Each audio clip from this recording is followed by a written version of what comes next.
buah meditasi. Buah meditasi yang sesi pertama sudah kita diskusikan bersama, kedua, ketiga, dan keempat hari ini. Lalu saya akan dibantu Ibu Siska untuk share screen sore hari ini.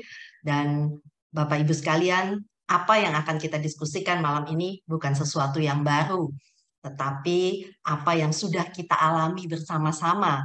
Tapi mungkin kita tidak kita hari ini hanya mendiskusikannya bersama-sama. Masing-masing sudah mengalami, juga sudah membaca.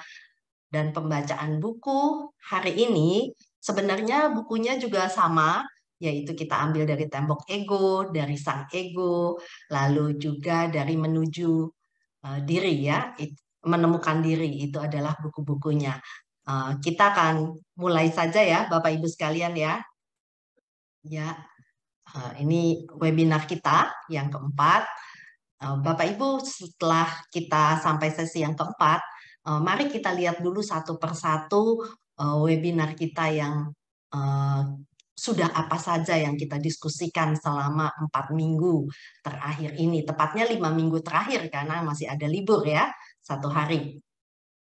Oke. Yang pertama, dalam pertemuan pertama kita sudah diskusi mengenai apa itu ego. Nah, apa itu ego? Eh, Pasti semua masih ingat ya Bapak Ibu sekalian, ego adalah memang itu bagian dari karunia Tuhan juga buat kita semua. Hanya sering disalahartikan bahwa ego itu adalah sesuatu yang mungkin eh, kurang baik atau tidak baik. Ego sendiri punya tujuan diberikan pada kita untuk survival, untuk pertahanan diri kita. Ya, lalu kita juga diskusi di pertemuan pertama mengenai ternyata ego itu mendirikan satu tembok yang kita namakan tembok ego yang menghalangi tujuan kita untuk bersatu dengan jati diri kita. Ya, itu kita bahas di pertemuan pertama juga. Lalu kemudian ego itu bisa muncul bentuknya, jenisnya itu beragam, ya, tidak satu bentuk saja. Tetapi ada banyak bentuk di mana ego bisa muncul. Itu di pertemuan pertama. Sekarang kita juga bisa lihat di pertemuan kedua. Pertemuan kedua itu mengenai meditasi Kristiani. Pasti semua masih ingat, Bapak Ibu sekalian, itu praktek kita sehari-hari, tapi dibahas. Yang pertama, pertemuan pertama tadi tentang ego dibawakan oleh Bu Feve, lalu pertemuan kedua dibawakan oleh Pak Suwarno. Masih ingat ya, meditasi Kristiani adalah doa murni, doa tanpa ego. Nah, doa tanpa ego ini jalan untuk menemukan jati diri kita, ya, jalan yang membawa kita pada satu keutuhan ketika kita berjalan menuju jati diri kita. Nah, Maaf, untuk Bu Pir. meditasi. Ya, Ini slide-nya belum muncul nih, Bu Pir. oh ya, ya, nggak apa-apa. Eh, nggak apa-apa, kita tunggu sebentar. Nanti kalau belum muncul, saya akan share juga. Minta maaf ya Bapak Ibu sekalian, ini masih di awal kok, nggak apa-apa, belum perlu slide-nya juga ya. Oke, itu di pertemuan kedua.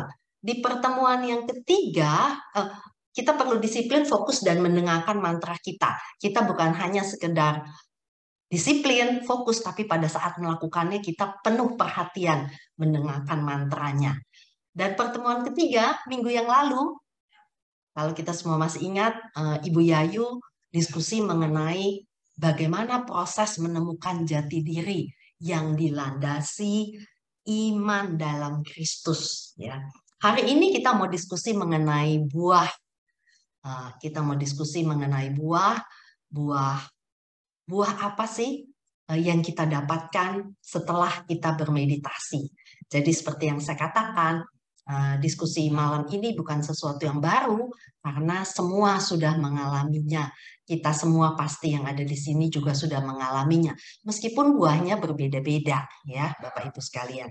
Oke. Oke. itu adalah mengenai buah. Bapak Ibu, saya mau mengawali diskusi kita ini, itu mau buah meditasi, mau mengawali diskusi kita ini dengan apa yang dikatakan oleh Romo John Main di dalam bukunya Moment of Christ, ya Bapak Ibu sekalian. Kalau kita bicara soal meditasi, Father John Main atau Romo John Main ini mengatakan bahwa meditasi adalah mempercepat proses kesatuan ego dengan jati diri. Jadi kita bermeditasi tujuannya kita kan berdoa ya Bapak Ibu sekalian. Nah, ketika kita berdoa proses itu membawa kita terjadi bersatunya sang ego dengan diri sejati. Nah, lalu kalau ditanya lagi, kalau begitu butuh berapa lama ya kita meditasi sampai kemudian terjadi persatuan antara ego dengan diri sejati tersebut? Luar biasa, Romo John Min mengatakan bahwa berapa lama itu bukanlah sesuatu yang penting, ya tidak menjadi masalah berapa lamanya. Dan setiap orang unik, setiap orang itu akan punya pengalaman yang berbeda-beda untuk sampai ke dalam persatuan ego. Tetapi jalan itu pasti, Bapak Ibu sekalian, membawa ke sana. Tapi masalah waktu bukan waktu kita. Dan yang penting adalah kita berada di dalam perjalanan itu. Itu yang paling penting yang menurut Romo John Main. Dan di dalam perjalanan itu kita berkomitmen terhadap kebebasan bertumbuh. Kita komitmen, kita setia, kita tekun, dan meskipun dikatakan kita berkomit terhadap kebebasan bertumbuh, namun seringkali kita pertumbuhan itu juga tidak terlihat, atau bahkan kita tidak merasakannya. Itu pesan dari Romo John Min yang sangat menguatkan buat saya, dan juga mungkin buat Bapak Ibu sekalian juga. Oke, di dalam perjalanan Bapak Ibu sekalian, kita menemukan kita di dalam perjalanan kita, di dalam proses persatuan kita dengan jati diri kita, atau dikatakan dalam perjalanan kita menemukan harta karun mengenai diri sejati kita, yaitu harta karun ketika kita bersatu Bapak Ibu sekalian dengan jati diri kita, ego kita bersatu dengan jati diri kita, maka sebenarnya yang terjadi adalah kita bisa menemukan banyak hal, ya. Salah satu hal yang sering kita ketemukan di dalam prosesnya tersebut adalah mungkin proses terjadinya kita menemukan harta karun itu, harta karun yang tidak kita inginkan. Oh, ternyata kok saya sekarang jadi tahu kalau saya ini ternyata orangnya suka marah ya. Nah, saya sering dengar juga. Atau saya itu dominan ya terhadap orang lain. Atau saya ini kurang sabar terhadap orang lain. Itu sering kita temukan di dalam proses tanpa kita sadari Bapak Ibu sekalian. Sesudah kita meditasi, kita sering menemukan hal-hal tersebut. Nah, istilahnya di dalam pencarian jati diri tersebut, kita menemukan kekurangan kita, keburukan kita, atau kegelapan kita. Hendaknya kalau saat itu terjadi, pesan dari para pakar adalah kita tetap bertekun Bapak Ibu sekalian. Jangan putus asa, jangan kesel. Artinya kok saya begini ya, atau kemudian saya jadi udahlah nggak baik ya, ternyata saya ini suka iri dan sebagainya. Dan pesannya adalah kita tetap bertekun. Karena itu di dalam perjalanan tersebut kita bisa saja menemukan hal-hal yang dikatakan juga oleh istilah yang digunakan juga adalah sisi gelap, ya. Tapi yang penting adalah kita tetap bertekun apapun yang kita temukan selama perjalanan kita. Karena perjalanan itu terus makin lama kita bisa menemukan hal-hal yang indah. Nah, Bapak Ibu sekalian, kalau kita menemukan hal yang kekurangan kita, keburukan kita, ataupun kegelapan kita, maka apa yang sebaiknya dilakukan? Yaitu kita menerimanya. Memang awal-awalnya sulit. Saya juga mengalami bahwa, oh ternyata saya seperti ini ya. Nggak mudah juga mengakuinya. Oh ternyata saya suka memaksakan kehendak saya ya terhadap orang lain misalnya. Nggak gampang juga untuk melakukan hal itu. Tapi yang penting setelah kita menyadarinya, kita menerima dan kita melepaskannya. Kadang-kadang Bapak Ibu sekalian, yang bisa terjadi adalah karena itu bukan hal yang baik, kita kadang-kadang malah menekannya. Itu yang dipesan. Daripada kita menekan, ketika kita menyadarinya, kita menerima saja. Ya, menerima saja dan nanti sebentar lagi nanti kita akan diskusi kenapa kita menyadari, menerima dan kita melepaskan ya bukan menekan. Karena apa yang kita terima, apa yang kemudian kita lepas, oh ya memang saya ternyata seperti itu, maka itu akan terkena dengan cahaya Kristus yang membebaskan. Dan itu sangat baik buat kita.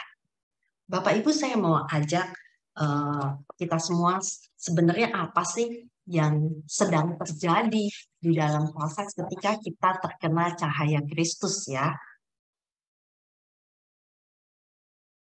Cahaya Kristus itu adalah merupakan pengalaman kasih tanpa syarat yang meneguhkan, yang membuat kita bertahan dalam penyatuan sisi gelap tersebut dan menjadi utuh. Oke, Bapak Ibu, menjadi utuh itu seperti apa Bapak Ibu sekalian? Silahkan kalau mau ditutup slide-nya boleh ya.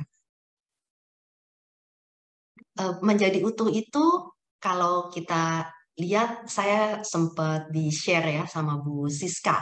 Utuh itu ternyata mudah sekali. Mungkin kita berpikir yang utuh itu seperti apa? Yang utuh itu kalau kita lihat seperti buah, Bapak Ibu sekalian, kita tahu buah yang utuh dengan buah yang tidak utuh. Apakah dia busuk?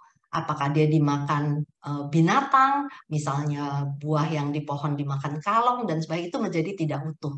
Begitu juga kita, kan tujuan kita adalah keutuhan. Nah, kalau misalnya sisi negatif kita itu dicabut, bisa dibayangkan ya, ada bagian tubuh kita yang bahasa Betawinya ya, geroak gitu ya, ada yang hilang seperti itu.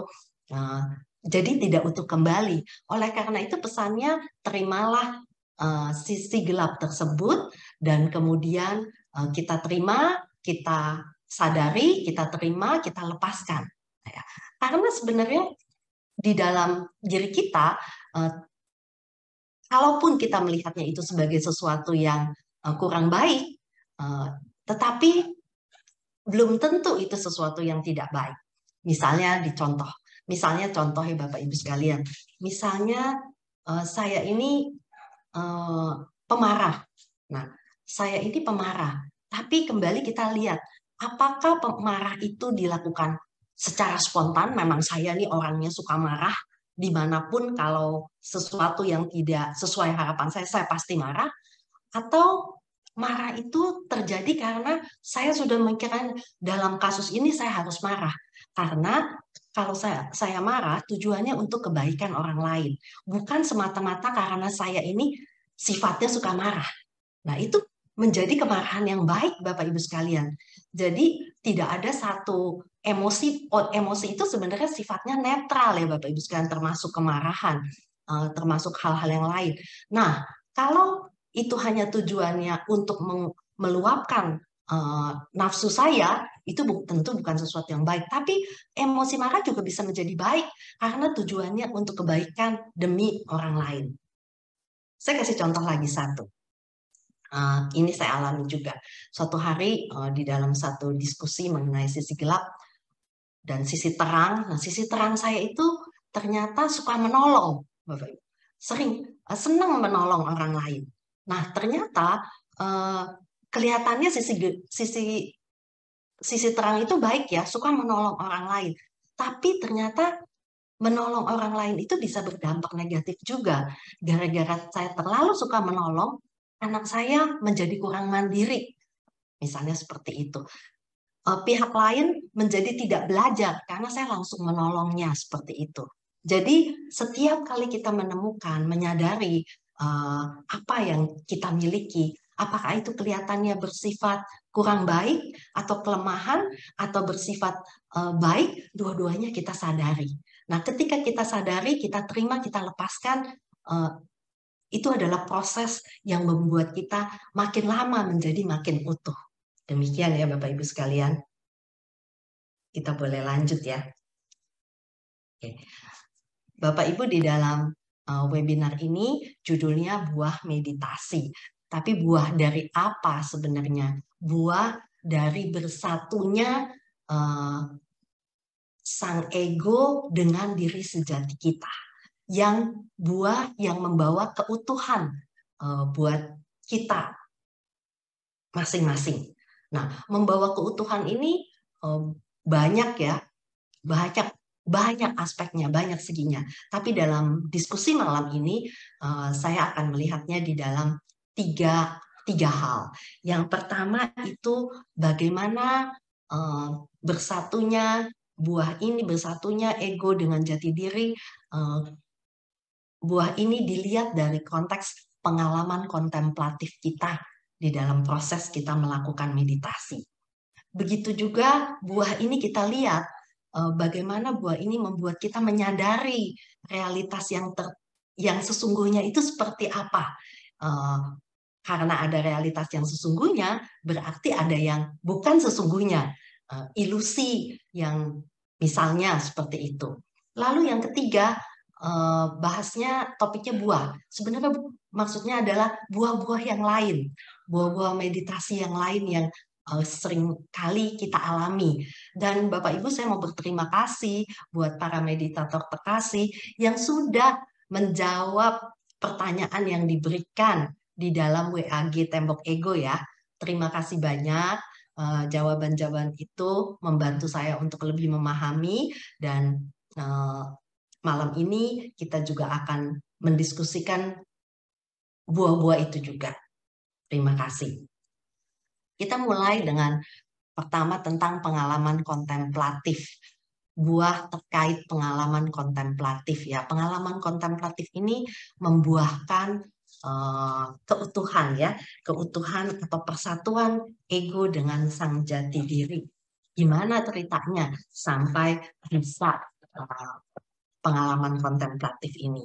Nah, ketika kita berdoa, Bapak Ibu sekalian, doa adalah perjumpaan kita dengan Allah. Maka sangat unik ya, sangat merupakan ciri khas kalau kita bicara meditasi kita adalah suatu bentuk doa MK itu. Bukan untuk kesehatan, bukan untuk kekuatan, bukan yang lain-lain, tapi satu perjumpaan pribadi dengan Allah. Nah, karena kita berjumpa dengan Kristus, artinya kita berjumpa dengan Kristus sebagai pribadi.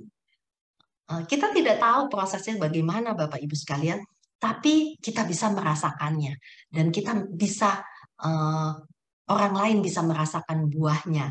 Nah, kita berjumpa dengan Kristus, tapi di saat yang sama juga kita berjumpa dengan Kristus dalam relasi kita dengan sesama ya Bapak Ibu sekalian.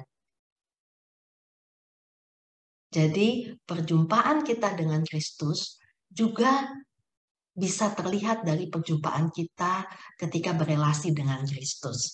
Nah, saya mau selanjutnya mau diskusi mengenai kenapa sih penting kita bertemu dengan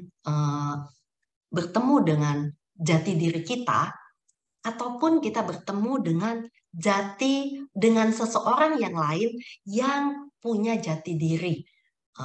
Bapak Ibu sekalian, bisa selanjutnya ya Bu Siska. Nah, jika kita bertemu dengan seseorang pada tingkat jati diri, kita akan menyadari adanya kesatuan dan kasih. Nah, ini saya mau ngobrol nih sama Bapak Ibu sekalian. Bapak Ibu, apakah Bapak Ibu sekalian pernah merasakan bertemu dengan seseorang, lalu kemudian merasakan kok saya ini rasanya sama orang ini ada satu kesatuan ya, atau istilah yang di luar biasanya, kok saya kayaknya kalau sama dia nih kompak, atau ada yang disebut soulmate gitu kan. Ada kesatuan dan ada kasih ya. Misalnya saya contohkan ya Bapak Ibu sekalian ya.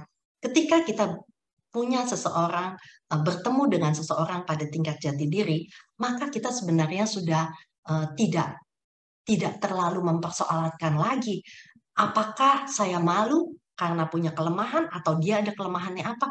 Kelemahan kita dan kelemahan orang lain itu menjadi tidak masalah, dan itu tetap menyatukan kita dan membuat kita saling mengasihi. Artinya kita menjadi kompak ya Bapak Ibu sekalian.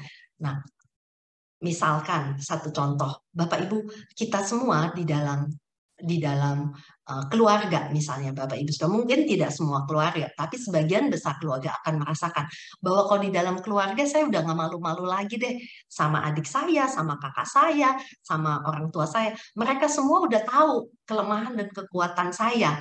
Dan kalaupun saya ada lemahnya, mereka ya sudah maklum. Begitu juga kekuatan saya juga mereka terima juga. Nah, misalnya di dalam keluarga seperti itu kita tidak malu lagi atau kita tidak takut lagi. Dan bahkan kalau misalnya kita ada kekurangan dan bisa diisi oleh pihak yang lain yang satu lagi.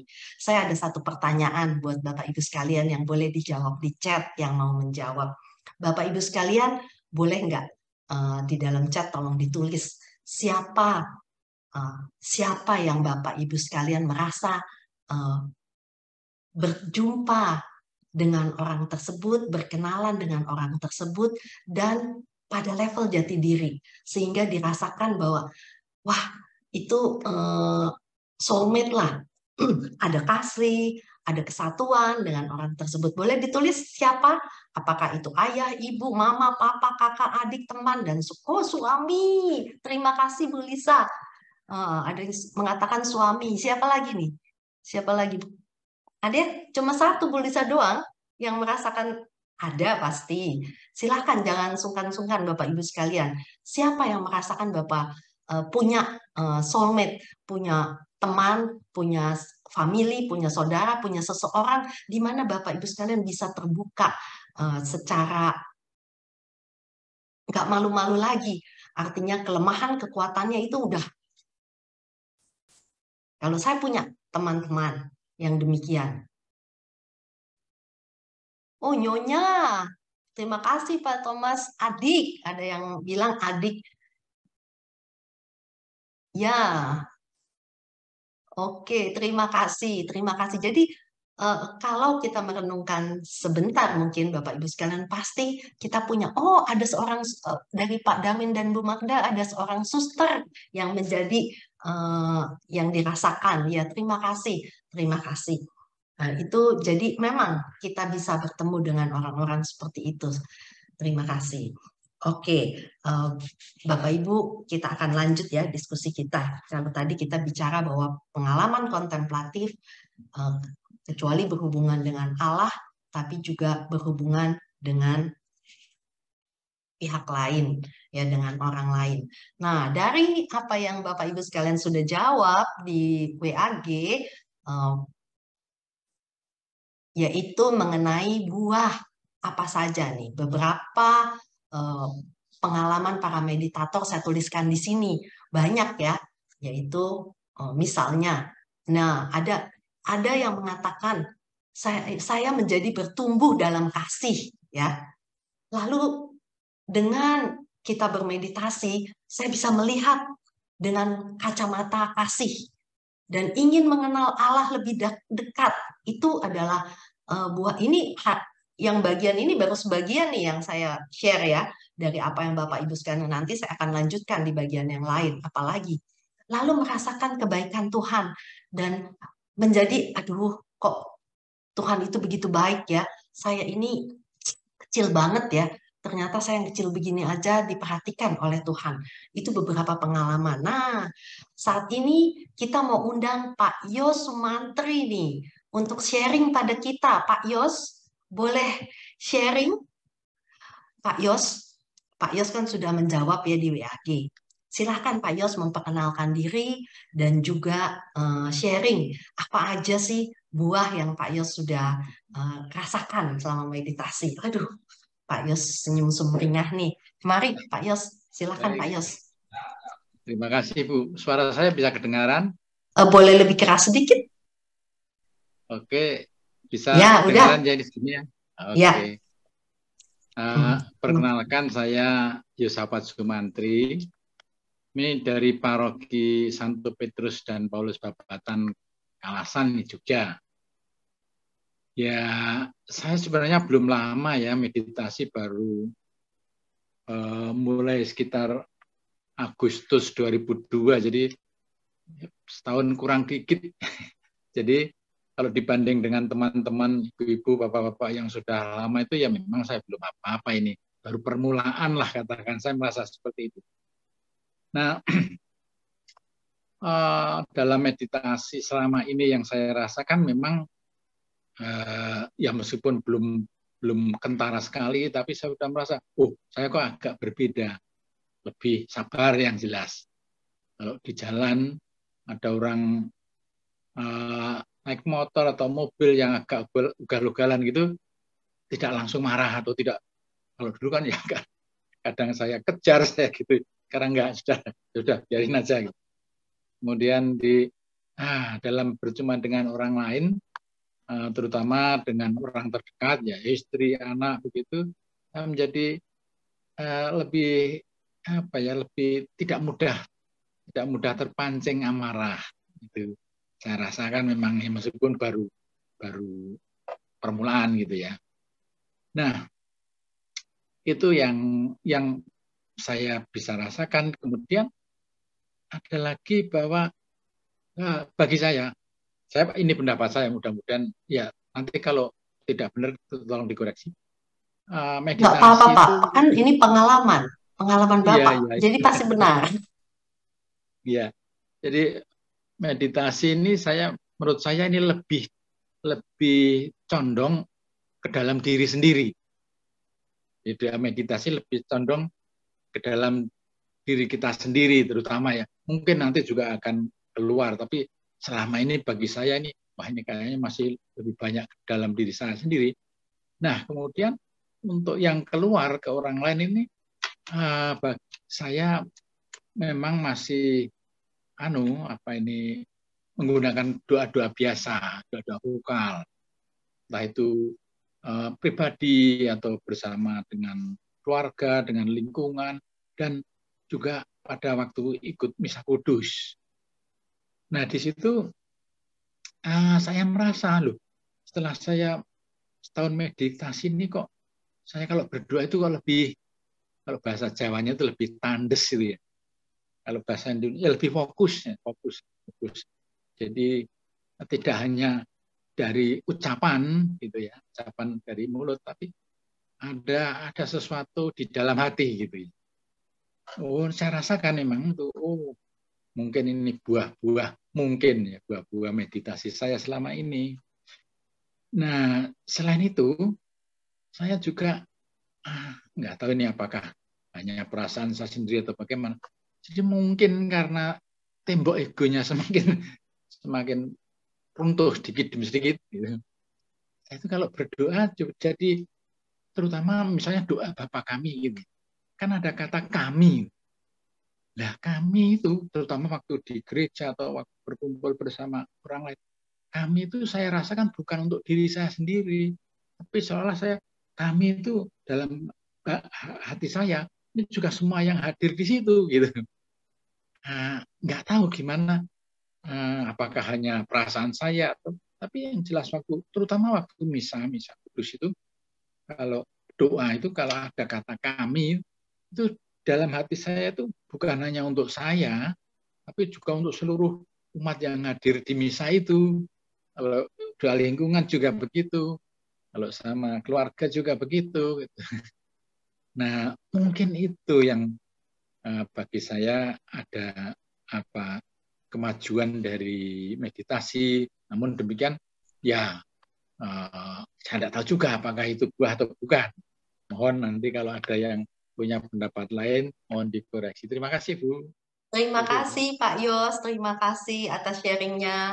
Ya, Ya. Bapak Ibu sekalian, apa yang kita dengar dari Pak Yos menguatkan ya. Nggak peduli ternyata berapa lama sudah bermeditasi, apakah baru berapa bulan, apakah udah 1 tahun, apakah udah 10 tahun, tapi buah itu kita rasakan.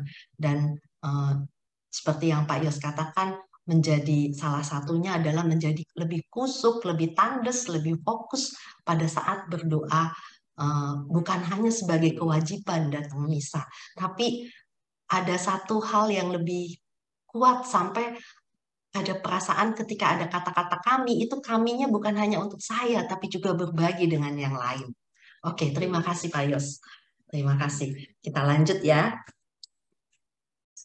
Bapak Ibu, kalau kita mungkin masing-masing merasakan di sini, di ruang ini, kita sama-sama bahwa merasakan kita sama-sama merasakan pengalaman kontemplatif bersama Kristus ya. Ada lagi yang indah Bapak Ibu sekalian. Ternyata pengalaman kontemplatif bersama Kristus itu tidak terbatas hanya bagi kita yang percaya kepada Kristus atau bagi orang yang percaya kepada Kristus. Karena ternyata Kristus yang kita temui dalam budaya kita itu ternyata juga adalah Kristus yang bisa ditemukan dalam tradisi kita itu adalah Kristus yang universal. Ya, jadi bukan eksklusif hanya yang percaya Kristus yang bisa mengalami pengalaman kontemplatif, karena Kristus di sini adalah bersifat universal. Dan Kristus universal ini yang mengisi setiap budaya, dapat memanifestasikan dirinya dan dapat menjembatani dirinya dalam tradisi apapun. Jadi pengalaman kontemplatif ini kalau kita bersama Kristus dan mereka bersama sesuatu yang mungkin mengatakan sesuatu hal yang tidak terbatas, entah mereka budaya lain menyebutkan nama apa, tapi pengalaman itu selalu bisa terjadi di dalam setiap budaya, setiap tradisi, dan karena Kristus universal itu bisa memanifestasikan dirinya dan menjembatani dirinya masuk ke dalam tradisi apapun. Itu sesuatu yang indah ya, sesuatu yang buat saya, wah luar biasa ini. Oke, terima kasih. Kita lanjut ya Bapak Ibu sekalian. Kalau itu pengalaman kontemplatif yang universal. Nah, ada lagi pengalaman kontemplatif itu membawa kita menjadi lebih bisa menghargai Kristus historis yang diungkapkan dalam kata-kata kitab suci. Maksudnya apa ya? Jadi mungkin kalau kita membaca kitab suci, kita bisa hanya melihat Yesus itu, Yesus historis, seorang tokoh seperti kita membaca tokoh-tokoh lainnya di dalam buku ya. Tapi Yesus historis yang di dalam kitab suci ini, di dalam pengalaman kontemplatif bersama Kristus, bisa membawa kita, Romo Cassianus mengatakan membawa kita menjadi pengarang. Awalnya saya tidak mengerti, kok bisa ya? Kenapa membaca kitab suci membuat kita bisa sampai pada seolah-olah kita adalah pengarangnya. Saya diskusi sama teman-teman, Bu Novi, Bu Siska, Pak Widodo, kenapa kok bisa begitu? Karena sejauh-jauhnya yang saya alami, yang saya rasakan, saya itu bisa menempatkan diri, misalnya saya membaca, saya bisa menempatkan diri, saya menjadi bagian dari kisah itu, apakah sebagai penonton, apa sebagai menempatkan diri sebagai salah satu tokoh, tapi Romo Cassianus mengatakan bahwa kita bisa menjadi pengarangnya. Nah, akhirnya saya mengerti ya Bapak Ibu sekalian. Artinya, seperti tadi, kalau tadi Pak Yos cerita, pengalaman Pak Yos setelah meditasi itu, membuat Pak Yos lebih bisa menghayati doa-doa, menghayati misa. Nah, ketika Pak Yos menceritakan, mengkabarkan, kemudian menuliskannya, membuat orang lain mendengar, Pak Yos adalah sebenarnya pengarangnya. Ya, jadi kita masing-masing dengan pengalaman kita masing-masing bersama Kristus, kita bisa menjadi seperti rasul-rasul yang mereka punya pengalaman dengan Kristus atau mendengar tentang Kristus, kemudian mereka menuliskannya. Nah, kita pun bisa demikian sebenarnya Bapak Ibu sekalian. Jadi kita masing-masing menuliskan pengalaman kita dengan Kristus. Jadi kita, karena kita menuliskannya ya, kita pengarangnya ya, mengambil bagian di dalam kisah bersama Kristus itu. Begitu ya Bapak Ibu. Jadi kita menjadi bisa lebih menghargai Yesus, tokoh historis yang diungkapkan dalam kata-kata kitab suci. Bukan hanya seperti itu, tapi kita bisa menjadi bagian, kita bisa bahkan menjadi pengarang juga. Oke. Bapak Ibu, selanjutnya kita akan lihat bahwa ternyata meditasi itu, pengalaman meditasi bersama Kristus itu buat kita bisa menjadi pengalaman metanoia ya. Metanoia, mungkin kita udah sering dengar kata-katanya, pengalaman metanoia yang membawa kepada keutuhan ya. Pengalaman kontemplatif, hidup kontemplatif kita itu pengalaman perjumpaan kita dengan Allah secara pribadi, artinya membuat kita kemudian hidup yang melibatkan Allah dalam segala hal yang kita pikirkan, kita rasakan, dan kita kerjakan. Kita bukan hidup hanya demi ego kita. Wah, saya mau maju, saya mau apa, saya memuaskan nafsu saya. Tidak.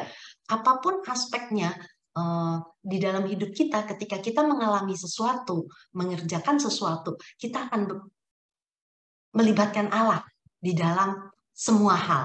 Itu yang terjadi ketika ada pengalaman metanoia, kita berjumpa dengan Allah, membuat kita menjadi lebih utuh, karena hidup bukan hanya untuk diri kita sendiri, tapi hidup untuk Allah, melibatkan Allah. Begitu Bapak Ibu sekalian. Kalau kita lihat pengalaman metanoia ini, pengalaman yang kita dapatkan yang menuju kepada keutuhan, kita sedikit bicara lagi mengenai meditasi yang berbuah ya. Nah, meditasi yang berbuah ini Bapak Ibu sekalian, mengapa meditasi itu bisa berbuah Bapak Ibu sekalian? Minta maaf sebentar, ini ada yang salah. Mengapa meditasi ini bisa berbuah? Ketika meditasi menjadi berbuah ketika kita masuk kesadaran yang lebih dalam. Bagaimana kita masuk ke dalam kesadaran yang lebih dalam? Yaitu ketika kita mengucapkan mantra dengan penuh perhatian. Ketika mantra diucapkan dengan penuh perhatian dan bahkan kita mendengarkannya. Ya, pada saat meditasi kita masuk ke kesadaran yang lebih dalam ketika mantra diucapkan dengan penuh perhatian dan juga kita dengarkan. Memang pada saat kita melakukan hal tersebut, pelanturan menyela ya, pelanturan muncul. Pelanturan yang muncul ini menyadarkan kita bahwa kita semua adalah pemula. Jadi nggak peduli Bapak Ibu sekalian, kita sudah meditasi berapa lama, apakah cuma sudah berapa tahun, berapa lama, itu sama saja dengan pemula. Karena kita masih melantur. Ya. Nah, pelanturan ini juga satu menunjukkan bahwa diri kita itu di dalam proses penyatuan ego dengan jati diri ini, ya kita masih punya hal-hal yang kita pertahankan. Pelanturan itu kalau dari teman-teman saya baca muncul banyak mengenai rencana-rencana yang belum terlaksana, pekerjaan yang perlu dilakukan, masalah yang solusinya belum ada, itu kita bisa melantur. Tapi proses pelanturan juga bisa lebih dalam lagi. Ya itu pasti masing-masing bisa berbeda. Kok saya jadi ingat ini, saya jadi menyadari apa yang saya lakukan dulu itu ternyata salah, menyakiti orang lain, menyakiti orang tua saya. Itu menjadi proses kita mengenal diri, dan itu sampai membawa kita mengenal luka-luka batin kita, atau kita jadi diingatkan, oh ternyata saya dulu sedih sekali karena saya tuh pernah dikecewakan, karena saya tuh dulu tidak diperhatikan oleh keluarga dan sebagainya. Dan Thomas Keating mengatakan proses pelanturan ini adalah suatu proses penyembuhan kondisi manusia kita. Nah, ketika kita terjadi bahwa pelanturan muncul, sebenarnya apa bedanya dengan kita yang sudah masuk ke dalam kesadaran? Adalah kita menjadi penonton saja. Ya mungkin kalau dulu hal itu mungkin saat ini pun masih, Bapak Ibu sekalian, mungkin buat saya juga kadang-kadang ingat satu peristiwa dan saya masih menangis, tiba-tiba muncul pada saat meditasi. Tapi lama-kelamaan kita bisa menjadi penonton dari peristiwa yang kita alami sendiri. Dan kita tetap setia saja melakukan meditasi kita, karena kita punya kesempatan, kita punya perjalanan, proses penyembuhan kondisi kita sebagai manusia yang berjalan terus-menerus. Ya, demikian Bapak Ibu sekalian. Oke, saya mau mengumpamakan meditator dan meditasi itu seumpama, Bapak Ibu sekalian bisa tebak gambar apa ini? Gambar siapa? Bisa? Siapa? Siapa yang kerjaannya kira-kira seperti itu? Arkeolog. Ya, seorang arkeolog ya. Jadi meditator itu bisa diupakan seperti arkeolog. Arkeolog itu kan terus-menerus melakukan penggalian tanah. Kenapa perlu menggali tanah? Dan karena di dalam sana ada harta karun yang bisa ditemukan. Kenapa sampai arkeolog itu perlu sekolah? Ada sekolahnya. Ya, jadi berarti itu ada sesuatu yang penting, dan pekerjaannya ya kelihatannya sederhana, tetapi nanti di ujungnya hasilnya luar biasa. Arkeolog itu menggali tanah pasti dari lapisan yang paling atas kan, Bapak Ibu sekalian. Dari paling atas, lalu kemudian kalau dia menggali terus, di dalam proses penggalian itu banyak ditemukan. Mungkin ditemukan hal-hal yang tidak berguna, tapi bisa ditemukan juga harta karun, ya.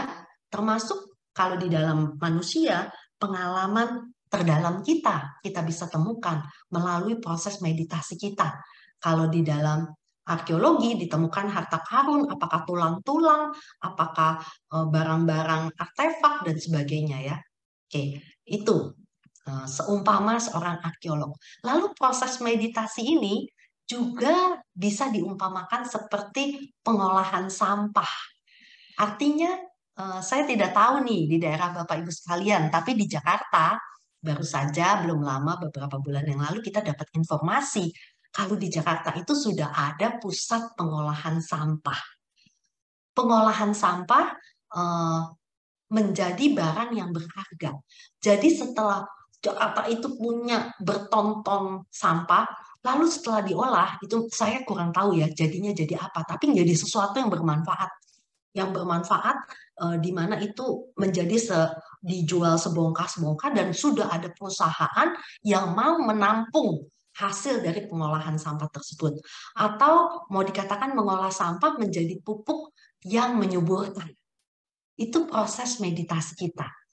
Dan ketika di dalam proses itu, kita menyadari kerapuhan kita, dan kemudian juga kita sebenarnya menyadari talenta kita atau kekuatan kita.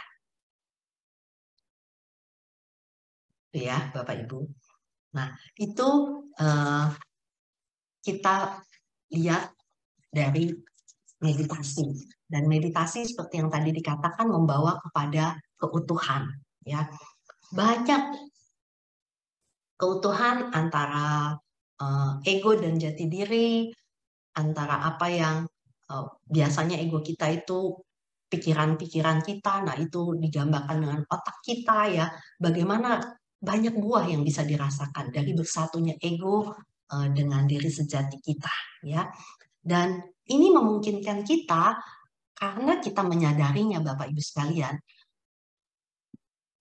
bersatunya meditasi memungkinkan kita melampaui keterbatasan kita dan mengubah kita. Jadi apa-apa yang kita rasanya tidak bisa lakukan, dengan bantuan meditasi kita bisa menjadi, oh kok ternyata saya bisa ya, ternyata saya mampu melakukan. Meskipun itu bukan tujuan kita ya Bapak Ibu, tetapi itu yang merupakan buah. Pada saat kita meditasi, kita hanya bertekun mengucapkan mantra kita, dan buahnya itu kemudian kita rasakan melampaui keterbatasan dan bisa mengubah kita seperti cerita-cerita yang tadi. Ada banyak buah yang bisa didapat. Apakah seperti tadi dikatakan oleh Pak Yos, menjadi lebih sabar, kita menjadi kurang berprasangka, lebih santai, lebih pemaaf, lebih terbuka terhadap orang lain. Ya, pengalaman-pengalaman yang ditulis Bapak Ibu sekalian oleh para meditator, mari kita lihat sama-sama nih, dan mungkin teman-teman Bapak Ibu sekalian bisa lihat, oh ini saya yang nulis dan sebagainya. Nah, ada yang mengatakan saya menjadi lebih tenang menghadapi permasalahan. Karena meskipun kita bermeditasi, bukan berarti kita menjadi tidak menghadapi masalah, atau masalah kita menjadi ringan ya Bapak Ibu sekalian. Tetapi yang beda kacamatanya. Kita melihat dengan kacamata yang berbeda, kacamata yang melibatkan Allah. Kita menjadi lebih tenang menghadapi permasalahan. Ini bukan kata saya Bapak Ibu sekalian ya, ini kata Bapak Ibu nih, para meditator yang sempat menuliskan jawabannya, yaitu menerima yang tidak diinginkan dengan rendah hati, menerima kekurangan diri, menerima keterbatasan dan keunikan orang lain yang sebelumnya susah saya terima. Saya maunya semua orang seperti saya, cepat, jelas, tegas, tapi ternyata orang tidak demikian. Orang lain, kita berbeda-beda diciptakan Tuhan ya. Jadi bisa menerima keterbatasan. Ada yang menuliskan lagi, dulu saya bisa merasakan kesepian di tempat ramai. Meskipun itu ramai, tapi hati saya sepi. Tapi ternyata dengan meditasi memberikan satu pengalaman, saya tidak lagi merasa kesepian dimanapun saya berada. Lalu ada yang mengatakan lebih peka terhadap situasi. Nah, mari sekarang saya mau undang Ibu Iren. Ibu Iren, bolehkah sharing sedikit mengenai pengalaman buah dari meditasi atau manfaat dari meditasi yang Bu Iren rasakan? Silakan Bu Iren. Malam Bu Pir, makasih.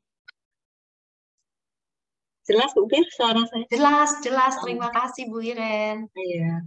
Silakan. Ini saya mau sharing tentang salah satu ini ya, manfaat aja ya Bu Pir, yang sudah saya mungkin tuliskan ya. Jadi dari meditasi tersebut saya bisa melihat sisi Bapak Ibu, positif. sebelumnya Bu Iren, Bapak Ibu, ini Bu Iren meditator dari Lombok. Oh iya, maaf, saya belum mengenalkan diri. Ya, selamat malam Bapak Ibu semua, saya dari MK Lombok. Satu MK dengan Bu Yayu. Ya. Terima kasih Bu Pir sudah diingatkan. Jadi yang salah satunya ya Bu Pir, jadi saya bisa melihat sisi positif dari kenyataan yang tidak saya inginkan begitu. Saya bisa menerimanya dengan keikhlasan begitu Bu Pir, dengan rendah hati. Jadi awalnya ini saya konsep pikiran sebelum dan sesudah ya Bu Pir saya sebutkan. Jadi sebelum mengenal meditasi itu pikiran negatif itu tiba-tiba muncul aja begitu. Jadi isinya pikiran ini banyakkan negatif gitu. Positifnya itu nggak muncul gitu. Jadi sebuah peristiwa atau melihat orang lain yang tidak saya harapkan sesuai dengan keinginan saya, tiba-tiba negatif aja nih yang muncul begitu. Positifnya itu nggak ada sama sekali. Jadi saya nggak bisa melihat sisi baik di situ. Saya nggak bisa melihat sesuatu secara utuh gitu. Jadi sisi sebelah saja. Seperti tadi yang Bu Pir bilang, buah itu setengah. Yang dilihat yang mungkin termakan oleh kelelawar aja gitu. Ya sisi baiknya yang masih utuh saya nggak bisa lihat gitu Bu Pir. Masih tertutup. Nah, di situ setelah mengenal meditasi, saya baru bisa memahami gitu, memahami kenapa orang itu bersikap seperti itu atau kenapa peristiwa itu terjadi gitu loh di depan saya atau untuk saya. Gitu. Nah, saya bisa menerima lah realitas tersebut. Gitu. Saya bisa lebih berjarak dengan pikiran negatif saya tersebut. Jadi saya bisa melihat gitu. Yang awalnya saya nggak bisa melihat gitu. Jadi seperti bergulung-gulung nih, muyek itu kata Romo itu siapa Rajabana ya, muyek gitu. Kayak bola ruwet gitu. Tapi akhirnya lama-kelamaan saya bisa mengurai bola tersebut satu demi satu, Bu Bir. Nah, setelah menerima realitas itu, jadi akhirnya yang awalnya kalau kita jengkel kan sama peristiwa tersebut atau seseorang, kan tentu saja kita jadi tegang gitu ya. Kita tegang, mungkin itu bisa mempengaruhi ke fisik saya. Cuman itu enggak saya sadari gitu loh. Kadang-kadang saya merasa kenapa pundak saya sakit gitu gitu ya. Kenapa ini? Cuman saya berpikir mungkin sakit secara fisik gitu loh. Tapi suatu hari saya ada periksa juga ke dokter gitu ya, sudah di MRI atau apa gitu. Ternyata dia bilang enggak apa-apa, dia bilang begitu. Nah, setelah saya refleksi gitu ya, oh ini mungkin akumulasi dari perasaan-perasaan negatif yang ngumpul. Jadi dia membantu mungkin begitu saya rasa. Itu. Tapi setelah saya menerima, ya, mulai ya begitu Bu Fir ya, belum sepenuhnya sih utuh gitu. Tapi saya merasakan itu sangat membantu secara fisik Bu Fir. Jadi saya menjadi lebih rileks, tidak tegang lagi gitu. Saya bisa melihat sebuah peristiwa itu sisi positifnya. Di situ ada peluang. Yang dulunya saya hanya melihat awan-awan gelap saja, nggak ada matahari. Tapi sekarang saya bisa melihat, oh ini ada awan, oh ini ada matahari gitu. Jadi saya bisa melihat, oh saya pilih matahari aja. Saya bisa memilih jadi untuk diri saya. Jadi self kecil saya itu bisa saya lihat begitu Bu Fir. Kan ada dua nih diri kita, ada self kecil sama self besar ya, S-nya itu. Jadi S-nya itu mulai sadar, oh ya kamu self kecil ini begini, begitu. Jadi yang saya ambil hikmah dari sebuah peristiwa itu, saya bisa merasakan sebuah kenikmatan hidup jadinya. Yang awalnya gerundel seperti itu ya, kok begini ya hidup ini, menjengkelkan gitu. Tapi akhirnya saya bisa ya lebih nyantai begitu. Nah itu, saya bisa bersyukur. Yang dulunya kalau disuruh, apa nih rasa syukurnya?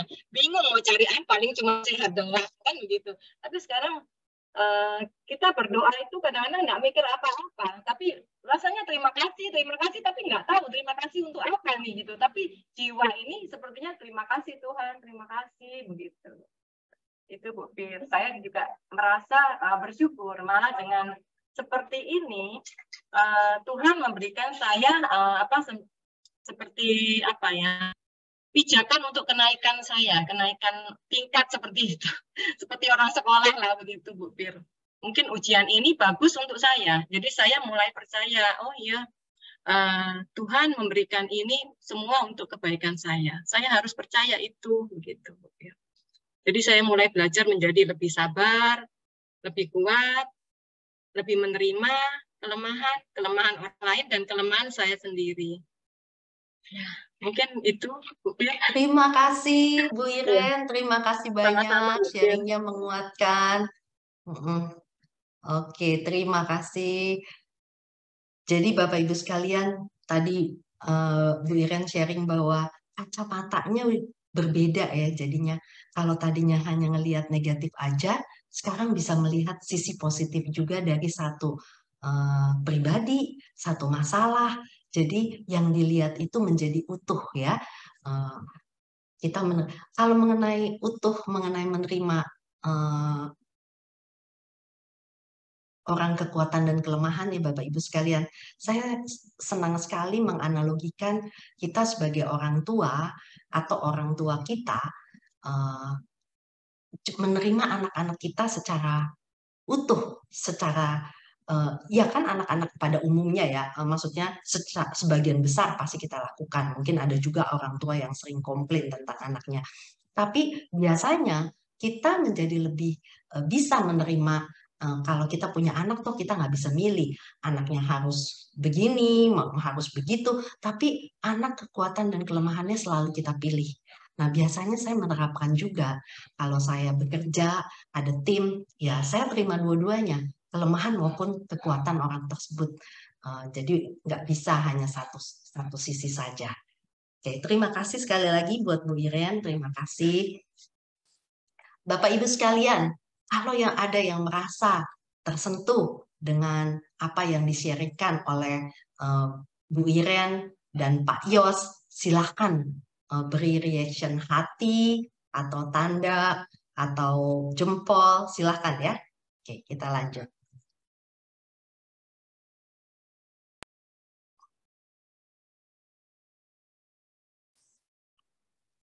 Itu pengalaman para meditator. Terima kasih. Bapak Ibu, kita lanjut bahwa pengalaman seorang itu dari pengalaman meditator. Di sini ada satu kata-kata yang sangat indah bahwa ternyata hidup itu misterius. Ya, hidup itu misterius dan sekaligus duniawi. Setuju, Bapak Ibu sekalian? Ada yang setuju? Hidup itu misterius dan sekaligus duniawi. Apakah kita bisa mengerti seluruh yang terjadi di dalam kehidupan ini? Enggak ya Bapak Ibu sekalian, banyak sekali yang masih menjadi misteri. Jadi hidup ada misteri dan duniawi. Ternyata pengalaman kita bermeditasi memungkinkan kita untuk menjalani kedua aspek tersebut dan terus bergerak ke arah misteri. Inilah yang kita maksud dengan kehidupan kontemplatif, ya. Dari pengalaman-pengalaman kita bersama Allah membawa kita memiliki pengalaman kontemplatif, ya. Oleh karena itu, Bapak Ibu sekalian, gambaran Allah Yesus yang memberikan dirinya buat kita itu membuat kita bisa menganggap Yesus sebagai pusat dari diri kita, menjaga keseimbangan kita, ya.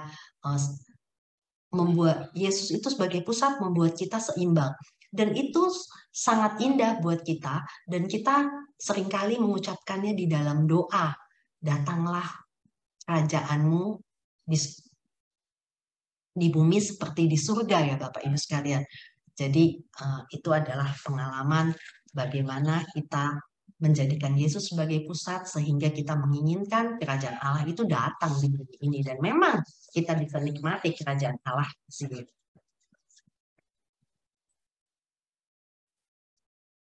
Oke, kita lanjut ke yang tadi kita bicara mengenai pengalaman kontemplatif dan hidup kontemplatif yang kita bisa rasakan karena kita bermeditasi. Selanjutnya mengenai realitas sesungguhnya. Nah, realitas sesungguhnya ini apa sih sebenarnya? Yaitu realitas sesungguhnya ini adalah kebenaran yang sesungguhnya yang di sini dan saat ini. Ya. Ada contoh yang sangat baik. Selanjutnya kita mau bahas mengenai bebas dari ilusi. Bebas dari ilusi adalah suatu realitas yang sesungguhnya. Ya, bebas dari ilusi. Bapak Ibu sekalian, ketika temboknya runtuh, maka kita bebas dari ilusi. Nah, bebas dari ilusi. Jika Bapak Ibu sekalian, mari kita baca sama-sama Bapak Ibu sekalian. Jika kasih adalah realitas dan ketakutan adalah yang menghalanginya, jadi ketakutan itu adalah ilusi, ya. Jika kasih adalah realitas dan ketakutan adalah menghalangi realitas tersebut, jadi ketakutan adalah sebenarnya ilusi. Sebenarnya sudah diucapkan di Yohanes 8 ayat 32. Akulah kebenaran, dan kebenaran itu memerdekakan kamu. Merdeka dari apa, Bapak Ibu sekalian? Merdeka dari ilusi dan dari ketakutan. Ya, itu adalah realitas yang sesungguhnya. Mari kita lihat lagi mengenai bebas dari ilusi ini, dari ketakutan Bapak Ibu sekalian. bisa terjadi Bapak Ibu sekalian ketika kita merasa takut Bapak Ibu sekalian, sebenarnya efek dari meditasi ini dari waktu ke waktu yang bisa kita alami adalah rasa takut kita berkurang. Kita menjadi kurang takut. Pasti mungkin banyak dari Bapak Ibu sekalian yang merasakan. Salah satunya saya juga mengalami, artinya kalau dulu saya termasuk yang agak cemas ketika dihadapkan pada banyak hal yang harus saya kerjakan, saya menjadi takut ini, takut itu. Tapi sekarang terbantu, saya menjadi lebih bisa memprioritaskan. Kalau ada banyak aktivitas, mana yang harus diprioritaskan menjadi lebih jernih buat saya. Ya, karena rasa takut menjadi berkurang. Nah, malah kita kadang-kadang bisa menjadi bebas dari rasa takut. Itu yang terjadi. Artinya kita bebas dari ilusi, karena takut itu adalah satu ilusi. Dan jika muncul kembali rasa takut, jika rasa takut itu pun muncul kembali, Bapak Ibu sekalian, lebih mudah dikenali dan dikendalikan. Itu adalah bebas dari ilusi, ya Bapak Ibu. Kita bisa lanjut ya Bapak Ibu. Meditasi adalah sebuah disiplin. Melatih ego kita untuk melayani yang tadinya egonya mau mendominasi, mau mengatur, tapi dia menjadi servant, menjadi melayani. Lalu mengarahkan kita untuk menyangkal dari materi ilusi. Kita menyangkal dari hal-hal yang ilusi sehingga yang tinggal adalah hanya diri saja. Ya. Nah, ketika yang tinggal diri saja, nah diri sejati ini bersinar. Pada saat di mana diri kita sejati bersinar, kita bisa melihat cahaya Tuhan dengan lebih mudah.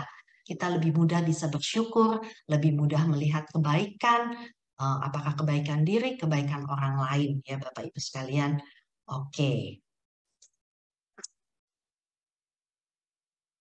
Bebas dari ilusi juga bisa digambarkan bahwa kita adalah jalan melalui pikiran Kristus, keberadaan pribadi, roh kasih yang transparan tanpa ego dan sepenuhnya berpusat pada ego, pada Allah, ya. Jadi kita menggunakan pikiran Kristus, pikiran kita pikiran Kristus, keberadaan kita, pribadi kita menjadi citra Allah, ya. Kita menjadi roh kasih yang transparan sepenuhnya berpusat kepada Allah. Itu artinya kita terbebas dari ilusi karena kita bisa berpusat kepada Allah. Oke, silahkan. Kita bisa lanjut ya Bapak Ibu sekalian. Nah, kalau kita bicara tentang sudah terbebas dari ilusi adalah realitas sesungguhnya, sebenarnya ketika kita hidup di dunia ini, kita adalah hidup itu adalah sekolah kasih. Tapi sebelumnya Bapak Ibu sekalian, apakah saya boleh tahu apakah Ibu Imelda sudah hadir di sini? Kalau Ibu Imelda belum hadir tidak apa-apa ya. Tapi kalau Ibu Imelda sudah hadir, oh udah ada Ibu Imelda di sini. Ibu Imelda mau sharing sedikit bagaimana melalui meditasi yang merupakan sekolah kasih, mau sharing singkat bagaimana Bu Imelda terutama bisa melihat keunikan orang lain. Silakan Bu Imelda. Ya, selamat malam Bu Pir, terima kasih. Selamat malam, Romo, Suster, Bapak Ibu, teman-teman meditator yang hadir saat ini. Selamat malam, perkenalkan dulu saya Imelda, saya dari MK Alam Sutra. Saya ikut meditasi Kristiani ini kira-kira sudah hampir 3 tahun, itu tahun 2020, tepatnya di bulan Agustus, saya masih ingat sekali. Itu persis tepat sekali tak lama setelah adik kesayangan saya, satu-satunya adik saya berpulang. Jadi itu kan bikin saya sedih sekali. Jadi kebetulan Pak Tandi sebagai Ketua Koordinator MK Alam Sutra memperkenalkan saya, kebetulan saya kan di Paroki Alam Sutra. Disitulah saya mulai mengenal meditasi ini. Nah, seiring berjalannya waktu, saya juga kan selalu diajarkan bahwa kita jangan mengharapkan atau menginginkan sesuatu pada saat kita bermeditasi. Nah, jadi tetapi seiring berjalannya waktu, tanpa saya sadari, saya merasa ada sesuatu yang berubah. Seperti yang saya tulis di WA chat itu, saya bilang, saya ini orang yang sangat agresif. Ya, jadi karena pekerjaan saya di kantor itu kan saya di divisi operation. Operation itu boleh dikatakan sebagai jantungnya perusahaan.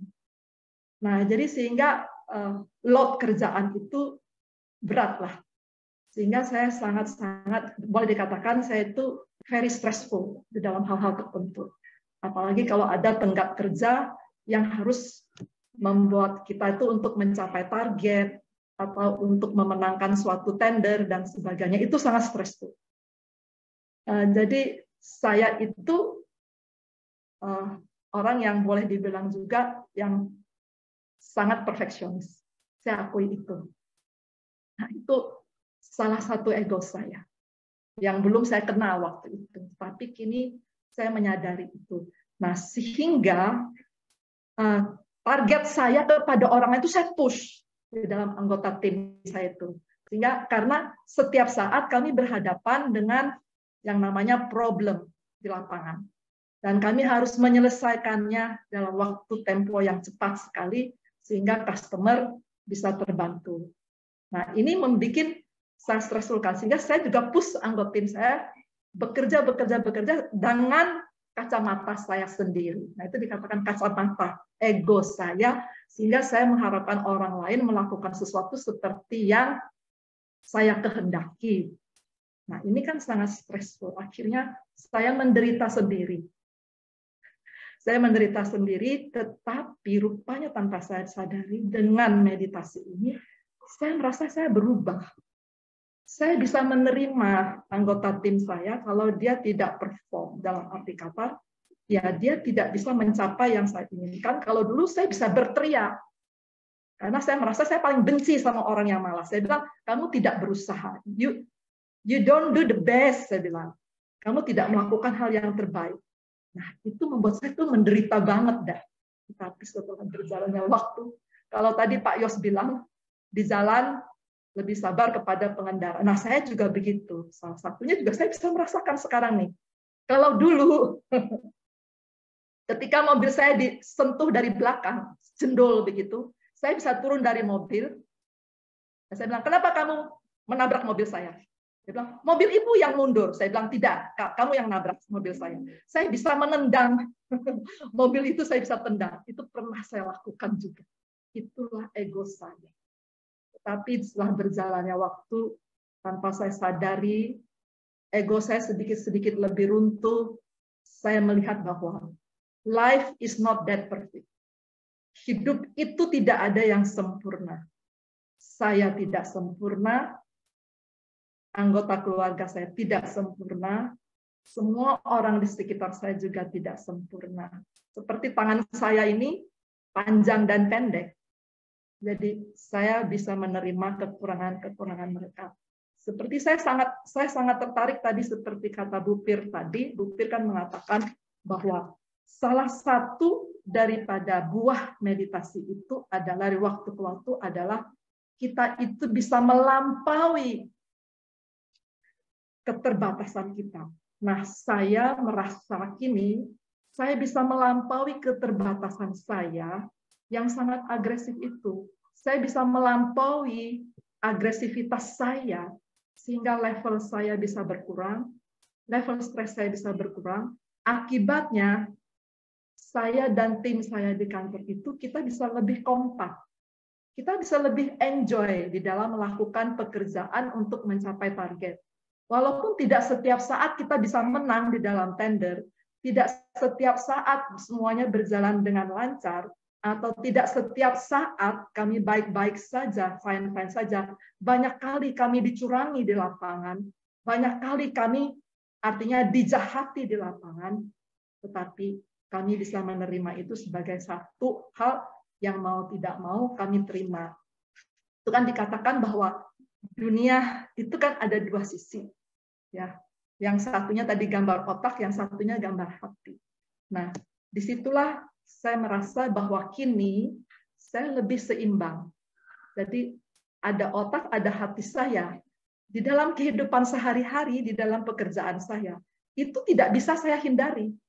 Saya bertemu dengan orang berbagai pihak, dengan segala sifat, dengan segala sifat baik, sifat jahat, sifat curang, sifat licik, semua. Tetapi kini itu saya mulai bisa mengimbangi. Mengimbangi bagaimana? Ada gambar otaknya dengan hati, itu saya senang sekali itu, Bu Pir. Ya, itu membuat saya, oh iya, sebagai kehidupan sehari-hari, keseharian kan kita tidak terlepas dari yang otak itu. Tetapi bagaimanakah kita bisa menambahkan sisi hati ini agar itu bisa menjadi lebih seimbang, lebih balance di dalam kehidupan kita sehari-hari. Nah, inilah buah-buah meditasi yang ternyata tidak saya sadari, artinya mulai bertumbuh pada saya. Jadi seperti yang dikatakan sudah, jadi ada tembok-tembok ego saya yang runtuh, yaitu agresivitas saya, lalu kemudian perfeksionitas saya. Nah, itu yang mulai runtuh.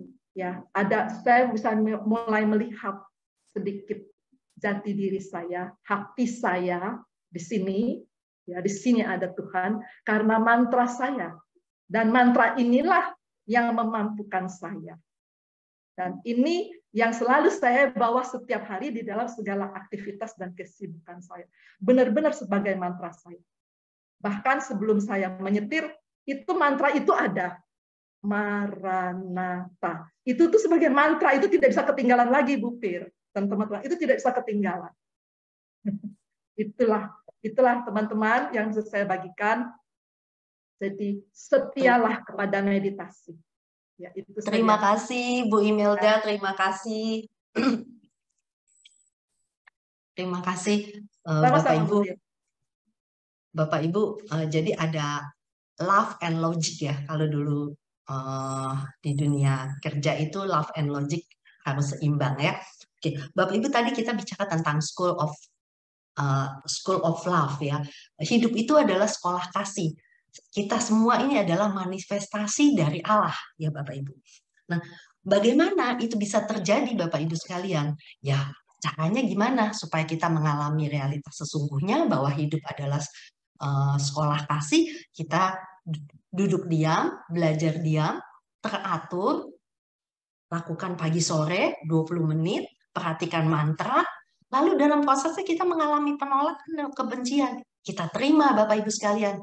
Kita terima, kita sadari, kita ketahui, kita terima, dan kita mengasihi diri kita, mengasihi orang lain, dan mengasihi Tuhan. Ayo sama-sama Bapak Ibu sekalian, bolehkah realitas sesungguhnya School of Life ini sekolah kasih? Mengasihi diri kita, gini deh, peluk aja ya, mengasihi diri kita, lalu kemudian mengasihi orang lain, tapi juga kita mengasihi Allah, ya.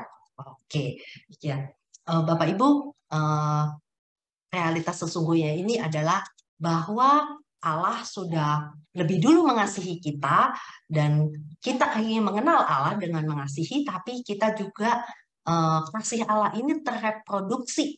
Keberadaan Tuhan itu kita izinkan di dalam diri kita sehingga kita bisa memproduksi kasih juga di dalam diri kita kepada orang-orang lain. Ya, oke. Kita lanjut Bapak Ibu sekalian di dalam bagian yang ketiga. Saya tidak akan bicara banyak di bagian ketiga ini, tapi Bapak Ibu sekalian karena banyak sudah dibahas oleh para meditator yang sharing, meditator terkasih ya. Ini membahas buah-buah lain sebagai rahmat. Nah, buah-buah lain itu kita sudah tahu di Galatia. Ada kasih, sukacita, damai sejahtera, kesabaran, kemurahan. Dan ternyata buah-buah ini adalah suatu kebajikan Bapak Ibu sekalian. Kebajikan yang kita dapatkan, kebajikan yang kita rasakan, kita alami. Karena kita menjadi punya kualitas perhatian yang tidak terbagi itu. Menjadi kualitas perhatian yang utuh ya. Kita akan bahas lebih lanjut sedikit.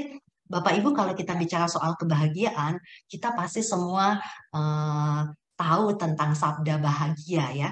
Sabda bahagia itu bukan bicara soal kebahagiaan yang terus-menerus, itu tentu tidak. Itu sesuatu yang mustahil ya Bapak Ibu sekalian kalau kita harus mau bahagia terus-menerus. Tapi di sini kita bicara ketika kita memberikan perhatian secara penuh, perhatian terhadap diri secara diri sejati, perhatian yang berasal dari diri sejati dan dari roh, hal ini membuat kita bersatu dengan Roh Kudus. Nah, itulah kebahagiaan berasal dari sana. Dengan demikian Bapak Ibu, ketika kita punya perhatian yang utuh, perhatian yang berasal dari diri sejati kita, dari roh kita yang bersatu dengan Allah, kita akan mengalami kebahagiaan yang indah. Dan dalam bahasa Inggris itu disebutnya beatitude ya, satu kebahagiaan yang indah. Sehingga dengan demikian kita bisa mengerjakan hal-hal dengan tulus, dengan baik. Nah, karena kita bisa mengerjakan hal-hal ini dengan tulus dan baik, ini mengakibatkan kita sebenarnya membuat kita lewat kebajikan ini, kita bisa mengerjakan segala sesuatu secara lebih unggul. Coba mungkin kita merenung sebentar dari hal-hal buah-buah yang kita lakukan, kecenderungan kita, keinginan kita ketika kita diberikan satu tanggung jawab, satu tugas, kita punya keinginan untuk melakukannya secara baik, secara unggul, nah, secara excellent ya.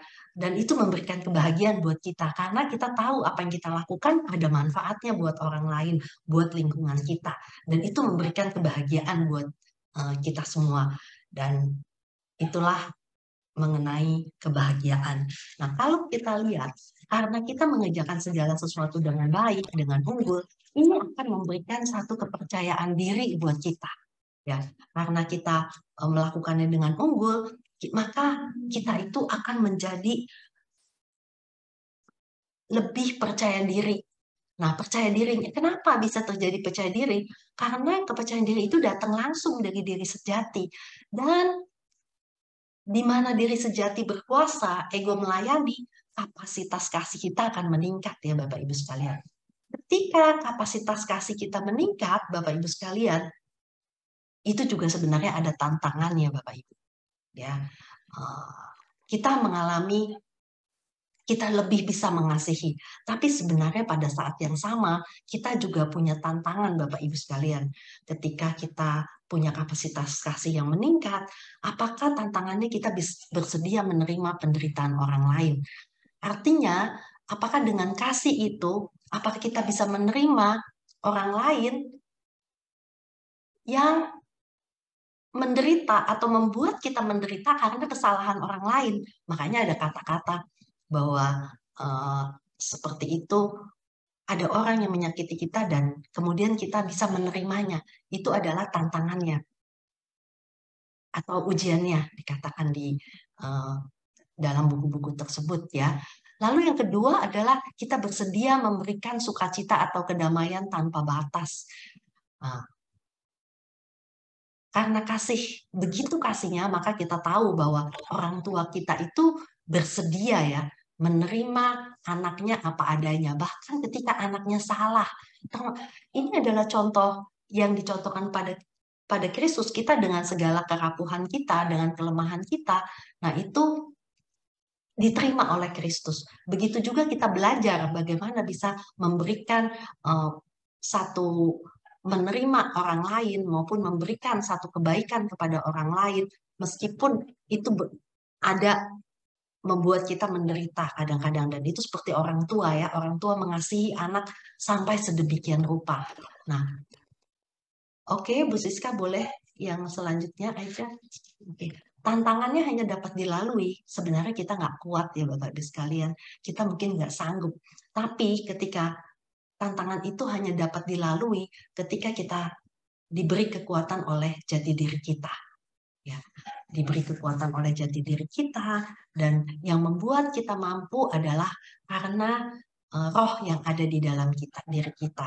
Roh yang memberikan rahmat buat kita untuk bisa menjadi seperti itu, menerima penderitaan dari orang lain maupun memberikan tanpa batas. Roh yang membuat kita mempunyai kepercayaan yang kuat, ya Bapak Ibu sekalian.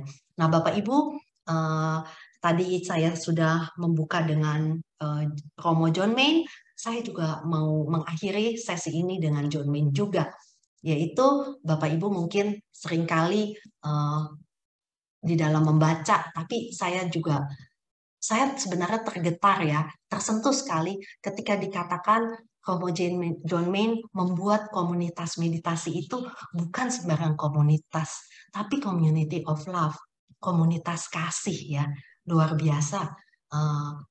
Komunitas meditasi menciptakan komunitas, dan komunitas menciptakan kemungkinan bagi kita untuk terus bermeditasi. Jadi bukan sembarang komunitas. Kalau kita dengar komunitas kita, menurut saya adalah unik karena komunitas kasih.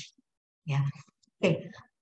Karena kita sudah mengalami kasih, komunitas kita, di dalam komunitas kita punya kasih. Bagaimana kita berbagi kasih ini dengan dunia?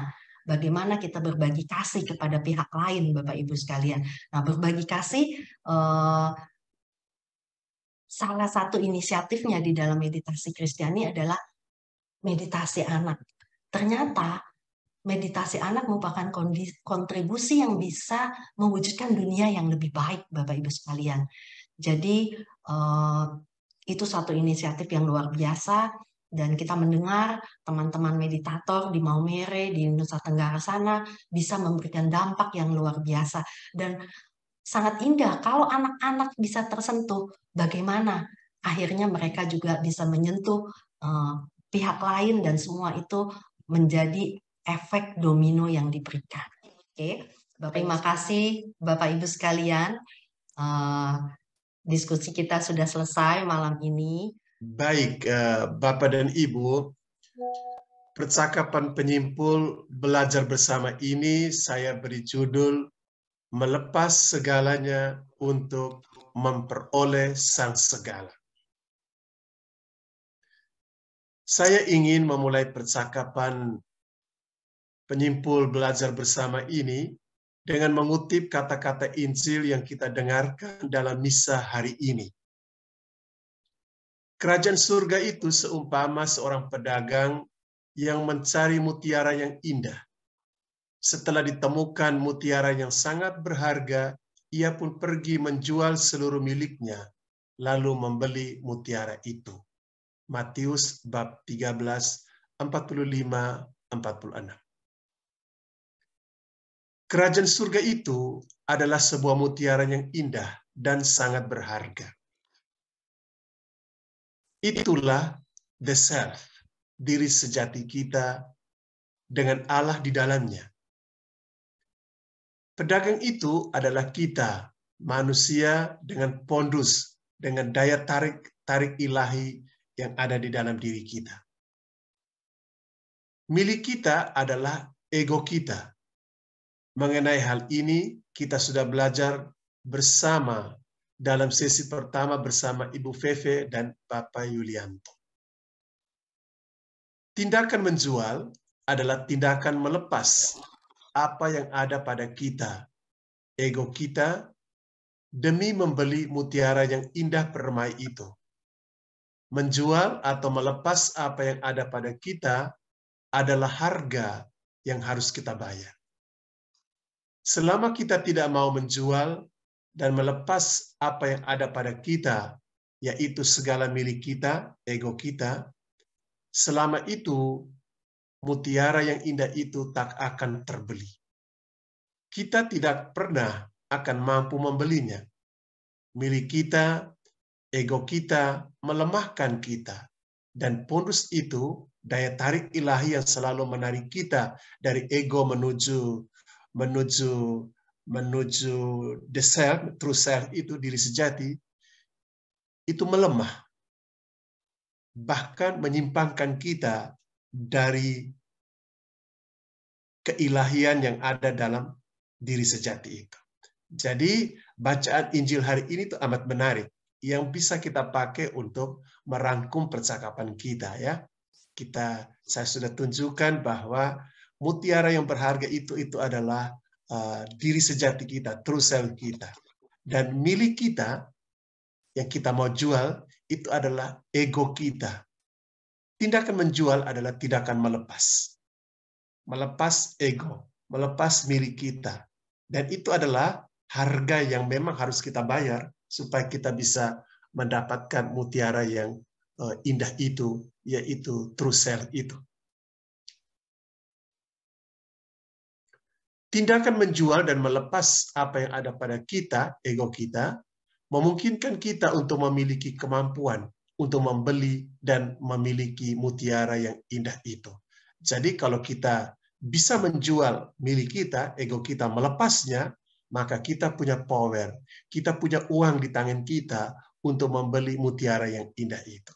Selama kita tidak melepas atau menjualnya, menjual milik kita itu, ego kita itu, selama itu juga mutiara itu tak terbeli. Selama pertemuan belajar bersama kita, kita sudah melihat apa yang ada pada kita, apa yang ada pada milik kita, ego kita. Kita juga sudah melihat bagaimana kita menjual, melepaskan segala milik kita, ego kita itu. Kalau kita mau menjual segala milik kita, melepaskan ego kita, kita harus pergi ke pasar yang namanya pasar meditasi. Tentang pasar meditasi ini sudah kita belajar bersama Bapak Suwarno dan Bapak Parjoto. Dalam pasar ini kita memiliki kesempatan untuk menjual, melepas segala yang milik kita itu. Inti dari proses jual beli di pasar adalah saya melepaskan milik saya melepaskan ego saya, dan menerima kemampuan untuk membeli mutiara yang indah itu. Tindakan melepas milik saya adalah ketekunan kita mengucapkan mantra. Tanpa ada ketekunan mengucapkan mantra kita ini bagaikan orang yang pergi menjual miliknya di pasar, tetapi miliknya tidak terjual, sehingga ia tidak punya uang untuk membeli, untuk mendapatkan barang lain yang dirindukannya. Ketika kita menjual atau melepas milik kita, ego kita, pada saat itu kita memiliki kemampuan untuk membeli, untuk mendapatkan mutiara yang indah itu.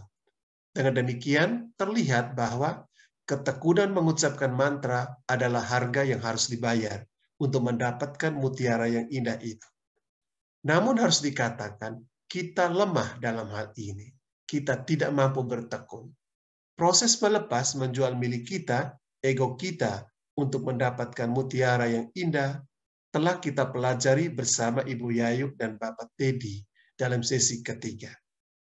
Oleh karena dialah, aku telah melepas semuanya dan menganggapnya sampah, supaya aku memperoleh Kristus. Begitulah proses melepas milik kita, ego kita itu. Proses mau menjual apa yang ada pada kita. Filipi 3:7-9. Percakapan keempat bersama Ibu Priyanti dan Bapak Widodo malam ini melukiskan dengan indah keadaan sukacita kita setelah kita mampu menjual milik kita, ego kita, dan membeli mutiara yang indah itu, our true self, atau berada dalam kerajaan Allah.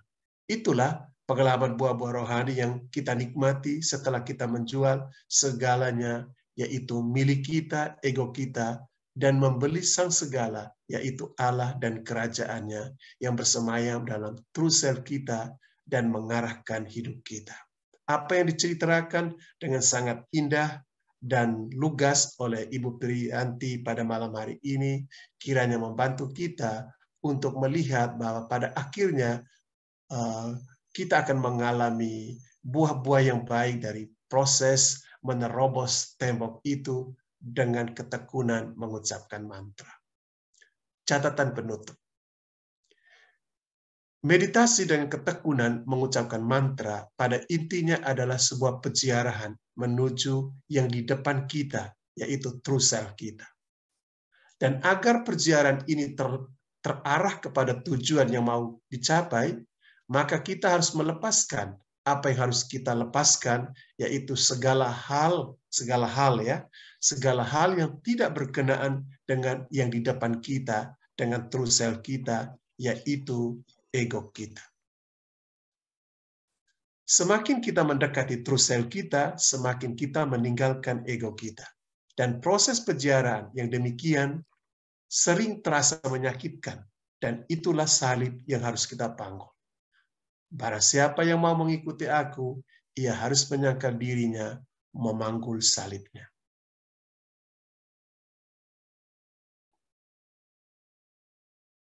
Akhirnya kita mengucapkan banyak terima kasih kepada Ibu Feve, kepada Ibu Yayu, kepada Bapak Suwarno, dan malam ini kepada Ibu Pirianti yang telah memberikan kepada kita kesempatan untuk belajar bersama bagaimana kita bisa menerobos tembok ego kita untuk meraih berjumpa dengan diri sejati kita.